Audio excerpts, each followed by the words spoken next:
मन की शांति।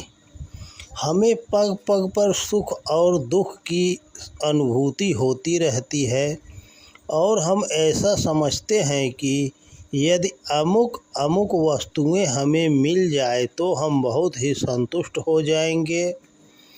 परंतु जैसे ही वह वस्तु मिल जाती है हम उसके सुख का अनुभव न कर उसकी रक्षा की चिंता में दुखी होने लगते हैं। यह डर बना रहता है कि कहीं वह चीज़ खो न जाए। इस प्रकार एक न एक भय आजीवन बना रहता है और साथ ही साथ एक न एक लोभ भी लगा रहता है।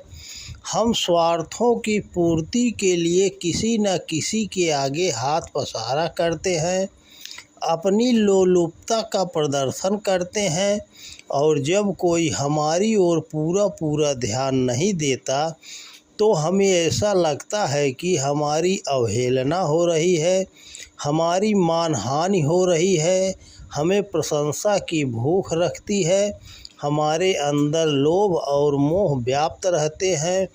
फल यह होता है कि जो शक्ति हमारे उद्धार के लिए मिली है उसका दुरुपयोग होता है और हम दिन रात इस शक्ति का अपव्यय कर अंत में देखते हैं तो हाथ कुछ नहीं आता। जैसे जैसे हम वृद्धावस्था के निकट पहुँचते हैं तो हमारे दोनों दोषों का बोझ बढ़ता जाता है और फल यह होता है कि हम अत्यंत मानसिक उद्वेग का अनुभव करने लगते हैं। शक्ति के अपव्यय से बचने का उपाय होना आवश्यक है। पहले तो हम यह समझें कि संसार की क्षुद्र बातों से ऊपर उठे बिना हमारा कल्याण नहीं हो सकता। मानसिक कल्याण और बोध तभी प्राप्त हो सकता है जब हमारे अंदर से विरक्ति की भावनाएं उठे।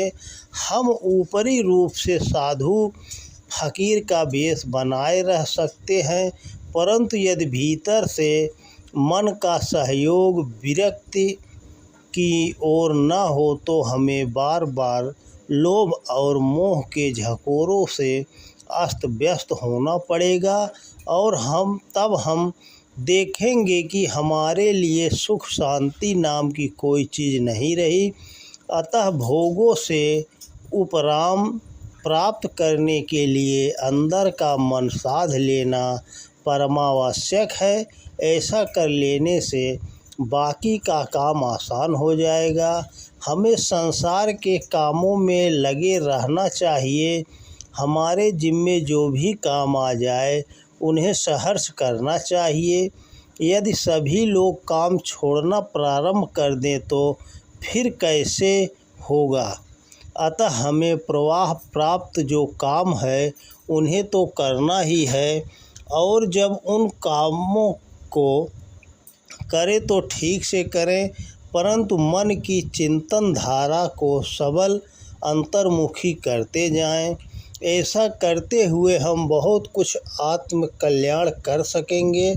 काम करते हमारे अंदर दोष भी प्रकट होंगे तो हमें उनको सामने आने देना चाहिए, तभी दूर हो सकेंगे। अपनी शक्ति का सदुपयोग हो इसके लिए तटस्थ भाव से सांसारिक कर्मों के करने की चेष्टा करें। ऐसा यदि हम करें तो कर्म का बोझ हम पर नहीं पड़ेगा और हम संसार के होकर उसमें फंसने से बच जाएंगे। विनोबा जी कहते थे, समुद्र के किनारे खड़े रहकर ही हम समुद्र की लहरों का दृश्य देख सकते हैं। जो व्यक्ति उन लहरों में डूब रहा है वह उस दृश्य को किस भांति देख सकेगा। उसी भांति हमें भी अभ्यास और विरक्ति के द्वारा धीरे धीरे मन को शांत करने का प्रयत्न करना चाहिए। फलस्वरूप हम अपनी शक्ति का क्षय रोक सकेंगे। इसलिए अनुभवी संतों ने इस बात पर बार बार जोर दिया है कि इस संसार को नाश्वर समझो, अपने शरीर को नाश्वर समझो, अपनी मृत्यु को सदा सामने रखो। जब तुम निश्चिंत भाव से काम कर सकोगे और संसार में फंसने से बच जाओगे। हम जो प्राप्त कर्म पाए उसमें अपना संतोष मानें और उसको ठीक ठीक करने का अभ्यास करें। उसे करते हुए अपने अंदर चिंतन करते रहें और इस बात का ध्यान रखें कि हमारे चिंतन में आध्यात्मिकता की ही बातें बार बार आएं। यूँ तो मन बहुत ही चंचल है, यह हमें वहाँ से यहाँ उठाता बिठाता और फेंकता रहता है। अतः धीरे धीरे ही इसको बस में किया जा सकता है। अस्तु हमें सतत इस ओर प्रवृत्त रहने की चेष्टा करनी चाहिए। यदि कोई चीज़ हमारे मन के अनुकूल न हो तो हमें उस समय क्रोध अथवा क्षोभ दिखलाने की आवश्यकता नहीं। हम उन्हें रोकें और समझें कि दैनिक जीवन में सभी को इस प्रकार की आशा, निराशा और सुख दुख का अनुभव करना पड़ता है। कोई भी इससे बचा नहीं रह सकता है। इसलिए सुख दुख के जीवन से ऊपर उठने की कला साध लेनी चाहिए। हमें जो भी प्राप्त है उसमें सुख मानें और समझें कि भगवान की बहुत भारी दया है कि उसने मुझे इन वस्तुओं का अधिकारी बनाया। हम अपने से ऊपर वालों की ओर नहीं, नीचे वालों की ओर देखें, तब हमें आसानी से पता चलेगा कि इससे भी कम